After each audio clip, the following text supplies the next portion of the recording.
നമസ്കാരം. മലയാളി വാർത്ത ആനുകാലികത്തിലേക്ക് സ്വാഗതം. ചേട്ടാ നമസ്കാരം. നമസ്കാരം.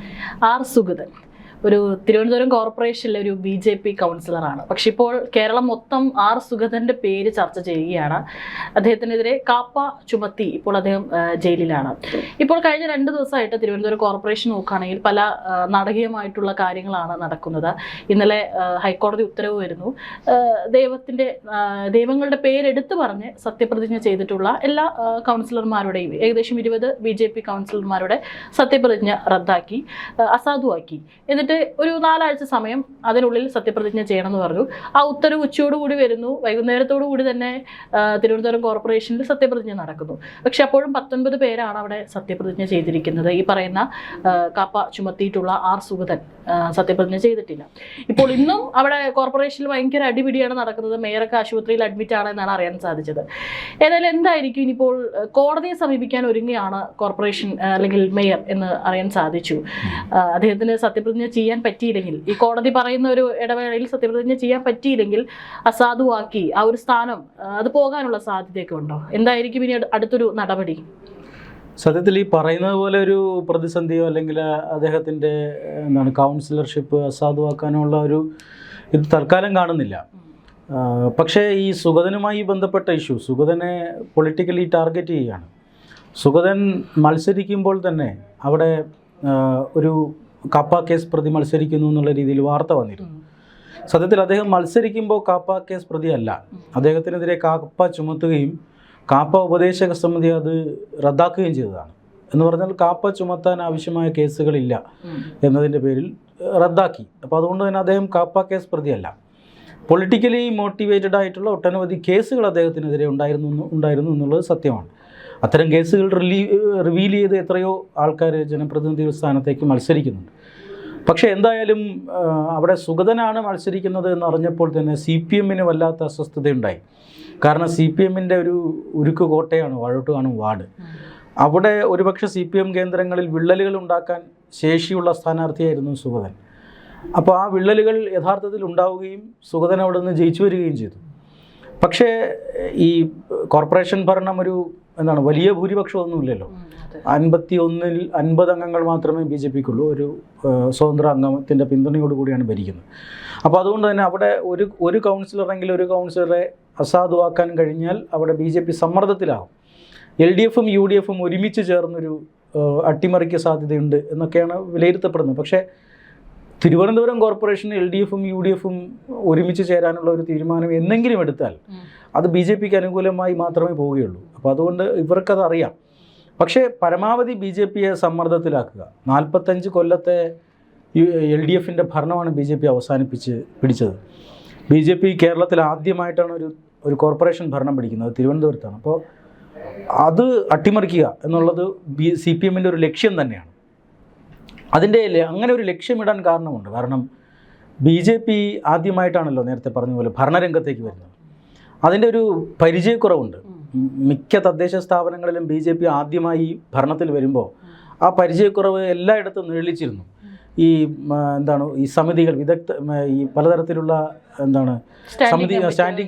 സ്റ്റാൻഡിംഗ് കമ്മിറ്റികളുടെ രൂപീകരണത്തിലൊക്കെ എങ്ങനെയൊക്കെയാണ് വോട്ട് ചെയ്യേണ്ടതെന്ന് അറിയാതെ അങ്ങോട്ടും ഇങ്ങോട്ടും വോട്ട് ചെയ്യുക, പ്രതിപക്ഷത്തിൻ്റെ കയ്യിലേക്ക് ചെയർമാൻ സ്ഥാനം പോവുക, ഇങ്ങനെ പല അബദ്ധങ്ങളും BJP ഭരണത്തിൽ വരുന്ന തദ്ദേശ സ്ഥാപനങ്ങളിൽ പറ്റിയിട്ടുണ്ട്.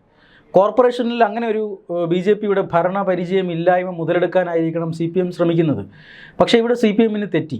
ഇപ്പോൾ CPM-ൻ്റെ അംഗങ്ങളായിട്ടുള്ള ആളുകളെക്കാൾ ഭരണപരിചയവും രാഷ്ട്രീയമായി ചടുല നീക്കവും ഒക്കെ BJP നടത്തുന്നുണ്ട്. അതിൻ്റെ ഏറ്റവും പ്രധാനപ്പെട്ട കാരണമെന്ന് പറഞ്ഞാൽ കഴിഞ്ഞ 2 തെരഞ്ഞെടുപ്പിൽ BJP പ്രതിപക്ഷത്തായി എന്നുള്ളതാണ്. 10 കൊല്ലം BJP പ്രതിപക്ഷ സ്ഥാനത്ത് ഇരുന്നിട്ടാണ് BJP നേരെ ഭരണത്തിലേക്ക് വരുന്നത്. പല തദ്ദേശ സ്ഥാപനങ്ങളിലും അങ്ങനെയല്ല, ഒരു പെട്ടെന്നുള്ളൊരു മുന്നേറ്റം ഉണ്ടാകുന്ന BJP. പക്ഷേ തിരുവനന്തപുരം കോർപ്പറേഷനിൽ അങ്ങനെയല്ല. 2015-ൽ 35 അംഗങ്ങൾ ജയിക്കുന്നു, 2020-ലും 35 അംഗങ്ങൾ ജയിക്കുന്നു. ഇവർ ഭരണപക്ഷത്തെ ഇടതും വലതും വിടാതെ മുറുക്കുന്നു. ഒരു ക്രിയാത്മകമായ പ്രതിപക്ഷത്തിൻ്റെ റോള് നിർവഹിക്കുന്നു. ആര്യ രാജേന്ദ്രനെ അവർ തിരിയാൻ അനുവദിച്ചിട്ടില്ല. അപ്പം കോർപ്പറേഷൻ ഭരണം എങ്ങനെയാണ്, അതിൻ്റെ അടവുകൾ എങ്ങനെയാണെന്നുള്ളതിനെക്കുറിച്ച് വ്യക്തമായി അറിയാവുന്ന ഒരു 35 പേരെങ്കിലും ഈ 50 പേരിൽ BJPയിലുണ്ട്. അപ്പോൾ അതുകൊണ്ട് തന്നെ ഈ ഭരണപരിചയമില്ലായ്മ മുതലെടുക്കാൻ CPM-ന് സാധിച്ചിട്ടില്ല. ഈ ഹൈക്കോടതി വിധി തന്നെ പറഞ്ഞു നിർത്തുക 4 ആഴ്ചയ്ക്കുള്ളിൽ സത്യപ്രതിജ്ഞ ചെയ്യണമെന്നാണ്. പക്ഷെ മണിക്കൂറുകൾക്കുള്ളിൽ സത്യപ്രതിജ്ഞ നടന്നു. അതും അപ്പോഴും തട്ടിക്കൂട്ടാണെന്ന് പറയുന്നുണ്ട്. അല്ല, തട്ടിക്കൂട്ടാണെന്ന് പറയുന്നുണ്ട്. പക്ഷേ ഹൈക്കോടതി വിധി പ്രകാരമാണ് നടത്തിയിട്ടുള്ളത് എന്ന് പറയുന്നുണ്ട്. ഇപ്പോൾ വാട്സാപ്പ് സന്ദേശം അയച്ചിട്ടൊക്കെയാണ് എല്ലാവരെയും അറിയിച്ചത്. കാരണം ഇത്രയും സമയത്തിനുള്ളിൽ നടത്തുമ്പോൾ അതൊക്കെ പറ്റുള്ളൂ. അപ്പോൾ അങ്ങനെ ആയിരിക്കണം അത് ചെയ്തിട്ടുണ്ടാവുക. പക്ഷേ അവർ രാഷ്ട്രീയമായ ഒരു നിലപാടും സ്വീകരിച്ചിട്ടുണ്ടാകും അതിനകത്ത്. അപ്പോൾ എന്തായാലും സത്യപ്രതിജ്ഞ നടന്നു. അപ്പോൾ അതിനിടയ്ക്ക്, അതായത് ഈ കോടതി വിധിക്കും ഈ അടുത്ത സത്യപ്രതിജ്ഞ നടക്കുന്ന സമയത്തിനിടയിൽ ചില നിയമപരമായ നീക്കങ്ങളൊക്കെ CPM നടത്താൻ ഉദ്ദേശിച്ചിരുന്നിരിക്കണം. കാരണം ഈ കൗൺസിലർമാരാണല്ലോ, സത്യപ്രതിജ്ഞ അസാധുവാക്കപ്പെട്ട കൗൺസിലർമാരാണല്ലോ മേയറെ തിരഞ്ഞെടുത്തിരിക്കുന്നത്. അപ്പോൾ അങ്ങനെയൊക്കെയുള്ള പല പ്രശ്നങ്ങളൊക്കെ ഉള്ളതുകൊണ്ട് വേഗം സത്യപ്രതിജ്ഞ ചെയ്ത് BJP അവിടെ ഒരു ചെക്ക് വെച്ചു. അപ്പോൾ ഇങ്ങനെയൊക്കെയുള്ള ഒരു നീക്കം അട്ടിമറിക്കാൻ CPM നടത്തുന്നു. അതിനെ അതിവിദഗ്ധമായി BJP നേരിടുന്നു.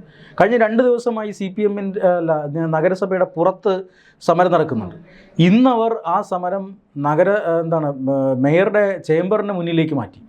അത് ഒരു കാരണവശാലും അനുവദിക്കില്ല എന്ന് പറഞ്ഞ് ശക്തമായ നിലപാടെടുത്തുകൊണ്ടാണ് ഇന്ന് BJP അംഗങ്ങൾ അവിടേക്ക് ഇരച്ചു കയറിയത്. അവസാനം അവിടെ നിന്ന് CPM അംഗങ്ങൾക്ക് പുറത്തു പോകേണ്ടി വന്നു.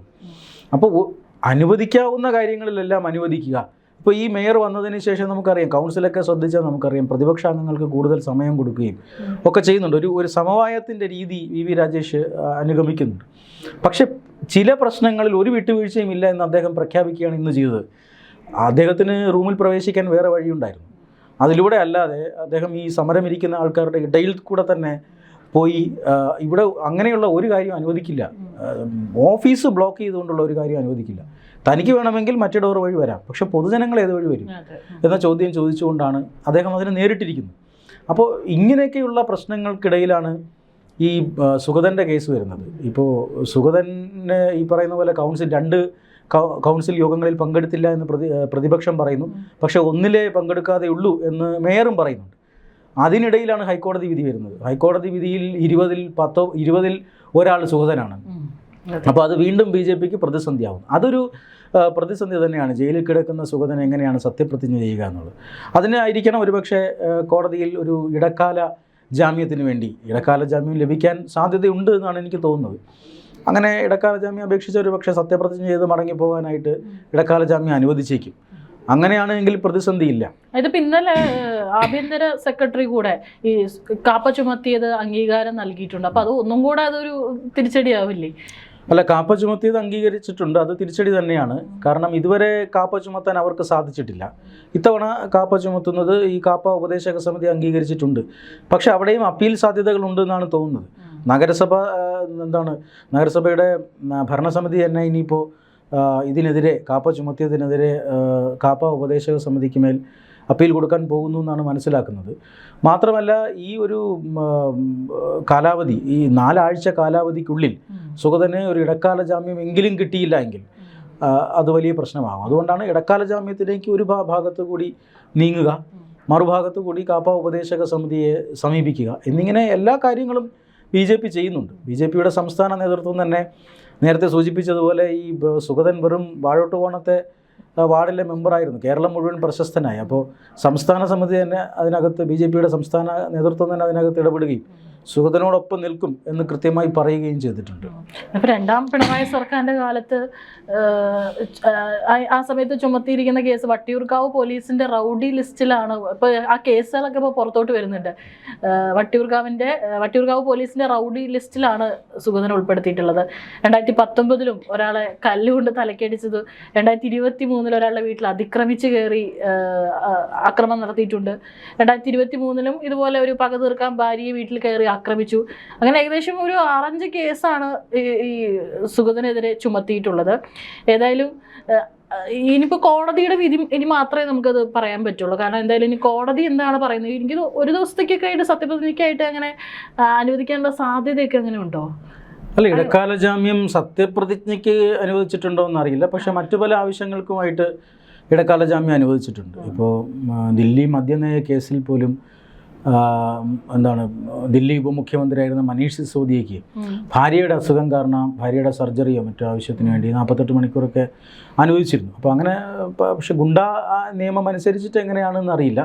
പക്ഷേ അനുവദിക്കാനുള്ള സാധ്യതയുണ്ട് എന്നാണ് കേൾക്കുന്നത്. പക്ഷേ ഈ പറയുന്ന കേസുകളുണ്ടല്ലോ, ഈ കേസുകളെല്ലാം ഒരു പരിധിവരെ പൊളിറ്റിക്കലി മോട്ടിവേറ്റഡ് ആണെന്നാണ് തോന്നുന്നത്. സുഗതന് ഒരു ചോരത്തിളപ്പുണ്ട് എന്ന് നാട്ടുകാർ പറയുന്നുണ്ട്. പക്ഷേ അതിലപ്പുറം അവിടുത്തെ ഈ വാഴോട്ടുകോണം പ്രദേശത്തെ മണൽ മാഫിയയ്ക്കെതിരെ പോരാടി നിന്നിട്ടുള്ള ഒരു ചെറുപ്പക്കാരനാണ്. പലപ്പോഴും ഈ സമരങ്ങളുടെയൊക്കെ പേരിൽ, വ്യത്യസ്തമായ സമരങ്ങളുടെയൊക്കെ പേരിൽ എതിരാളികളുടെ, രാഷ്ട്രീയ എതിരാളികളുടെ കണ്ണിലെ കരടായി മാറിയ ചെറുപ്പക്കാരനാണ്.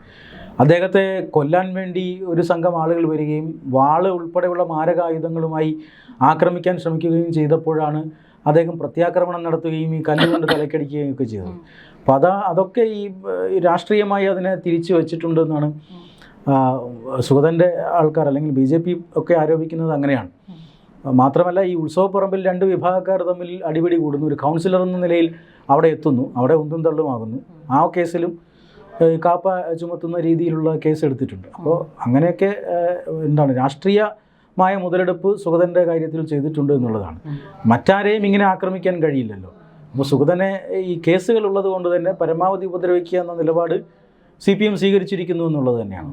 ഏതായാലും ഇത്രയും കാലം, ഇപ്പോൾ ഏകദേശം ഒരു 6 മാസത്തോളമായി, ഇത്രയും കാലം എനിക്ക് തോന്നുന്നു ഒരു സമാധാനപരമായിട്ടായിരുന്നു പോയിരുന്നത് കോർപ്പറേറ്റ്. ഇപ്പോൾ വാക്ക് തർക്കങ്ങളൊക്കെ ഉണ്ട്, പക്ഷെ വാക്കുകൾ കൊണ്ടുള്ള ഒരു പ്രതിഷേധവും പ്രതിരോധമൊക്കെ കാണാൻ സാധിച്ചു. പക്ഷേ ഇന്ന് മുതൽ അല്ലെങ്കിൽ കഴിഞ്ഞ ദിവസം മുതൽ ഇപ്പോൾ അവിടെ ഒരു അക്രമാസക്തമായിട്ടുള്ള ഒരു സാഹചര്യമാണ്. അത് കയ്യാങ്കളിയായി രണ്ട് ഭാഗത്തും ആളുകൾക്ക്, കൗൺസിലർമാർക്കൊക്കെ പരിക്കേറ്റിട്ടുണ്ട്. ഇന്നിപ്പോ മേയർ അക്ഷരാർത്ഥത്തിൽ താഴെ വീണു. അതെ, ഇന്ന് പ്രതിപക്ഷ കൗൺസിലർക്ക് വലിയ പരിക്കേറ്റിട്ടുണ്ടെന്ന് പറയുന്നു. ഇപ്പോൾ രണ്ട് ഭാഗത്തും ആളുകൾ ഇന്ന് ആശുപത്രിയിൽ അഡ്മിറ്റ് ആയിട്ടുണ്ട്. തീർച്ചയായിട്ടും ഇവിടെ ഇപ്പോൾ ഈ കിട്ടിയൊരു ചാൻസ് അത് പരമാവധി അതിന്റെ നിയമവശങ്ങളൊക്കെ മനസ്സിലാക്കി അത് മുതലാക്കാൻ തന്നെയാണ് CPM ശ്രമിച്ചുകൊണ്ടിരിക്കുന്നത്. കാരണം അവരെ സംബന്ധിച്ച് ഈ 5 വർഷം എങ്ങനെയും കഷ്ടപ്പെട്ടേ പറ്റുള്ളൂ. അടുത്തൊരു അതിന് ഈ CPM-ന് ഇതിനകത്ത് പരിമിതികളുണ്ടെന്നാണ് ഞാൻ മനസ്സിലാക്കുന്നത്. കാരണം ഒരു പരിധിക്കപ്പുറം BJP-യെ സമരത്തിൻ്റെ നടുവിലാക്കാൻ അവർക്ക് കഴിയില്ല. കാരണം കഴിഞ്ഞ 45 വർഷത്തെ CPM ഭരണത്തിനിടയിലെ പല കള്ളക്കളികളും ഇപ്പോൾ BJP ടീമിൻ്റെ കയ്യിലെത്തിയിട്ടുണ്ട്. അവരുടെ പക്കൽ ഈ ആര്യ രാജേന്ദ്രൻ്റെ കാലത്തടക്കം നടന്ന അഴിമതികളുടെ കഥകളും ഫയലുകളും എല്ലാം അവരുടെ പക്കലുണ്ട്. അവർ പുറത്ത് വിട്ടിട്ടില്ല. അത് അനുകൂലമായ സാഹചര്യത്തിൽ പരമാവധി ഉപദ്രവം വന്നു കഴിഞ്ഞാൽ പുറത്ത് വിടും എന്നാണ് BJP അടക്കം പറയുന്നത്. അപ്പോൾ അതുകൊണ്ട് തന്നെ CPM-ന് ഒരു പരിധി കടന്ന് BJP ആക്രമിക്കാനുള്ള പരിമിതികളുണ്ട് എന്നാണ് എനിക്ക് മനസ്സിലാവുന്നത്. പക്ഷേ ആളുകളുടെ ഒരു പ്രതിപക്ഷം എന്ന നിലയിൽ നമുക്ക് മേയറുടെ ഒരു സ്വീകാര്യത ജനങ്ങൾക്കിടയിൽ, പാർട്ടി എതിർപക്ഷത്തുള്ളവർ പോലും മേയറുടെ പല പ്രവർത്തികളും കാണുമ്പോൾ കൈയടിക്കുന്ന തരത്തിലാണ് അദ്ദേഹം ജനങ്ങളോടുള്ള ഒരു ഇടപഴകലും അദ്ദേഹത്തിന്റെ പെരുമാറ്റവും. അതും കൂടെ നമ്മൾ എടുത്തു പറയേണ്ടിയിരിക്കുന്നല്ലേ? അത് തീർച്ചയായിട്ടും ഈ ഭരണസമിതി വന്നിട്ട് ആദ്യ നാളുകളാണല്ലോ. അതേതൊരു ഭരണസമിതിയുടെ ആദ്യ നാളുകളിൽ അതിൻ്റെ ആവേശമല്ല, അതിൻ്റെ ഒരു സ്വീകാര്യതയുണ്ട്. വ്യത്യസ്തമായ ചില നിലപാടുകളും അദ്ദേഹം സ്വീകരിച്ചിട്ടുണ്ട്. പക്ഷേ ഇതിൽ വിലയിരുത്തണമെങ്കിൽ എനിക്ക് തോന്നുന്നു ഒരു വർഷമെങ്കിലും കഴിയണം. ഓക്കെ, എന്തായാലും നമുക്ക് നോക്കാം. എന്തായാലും നിയമപരമായിട്ടുള്ള സാധ്യതകൾ തേടാൻ തന്നെയാണ് ഇപ്പോൾ സുഗതന്റെ കാര്യത്തിൽ BJP തീരുമാനിച്ചിരിക്കുന്നത്. ഇനിയിപ്പോൾ കോടതി എന്ത് തീരുമാനിക്കും എന്നുള്ളത് കൂടിയായിരിക്കും, അതിന്റെ അടിസ്ഥാനത്തിലായിരിക്കും. ഏതായാലും 4 ആഴ്ചത്തെ സമയമുണ്ട്. ഏകദേശം ഇന്നലെ ഉച്ചയ്ക്കാണ് വിധി വന്നത്. ഏകദേശം 1 മാസത്തോളം സമയമുണ്ട്. അതിനിടയിൽ എനിക്ക് തോന്നുന്നു വീണ്ടും ഈ അക്രമം അത് കടുപ്പിക്കാൻ തന്നെയായിരിക്കും ഇനി എതിർപക്ഷത്തുള്ളവരുടെ ഒരു ശ്രമം എന്ന് നമുക്ക് ഉറപ്പിക്കാം. അപ്പോൾ വരും ദിവസങ്ങളിൽ എന്തെങ്കിലും കോർപ്പറേഷനിൽ ഇനി ഇത്തരത്തിലുള്ള ഒരു നാടകീയതയും കയ്യാങ്കളിയും തന്നെയായിരിക്കും കാണാൻ സാധിക്കുക. നമുക്ക് എന്തായാലും കാത്തിരുന്ന് തന്നെ കാണാം. നമസ്കാരം.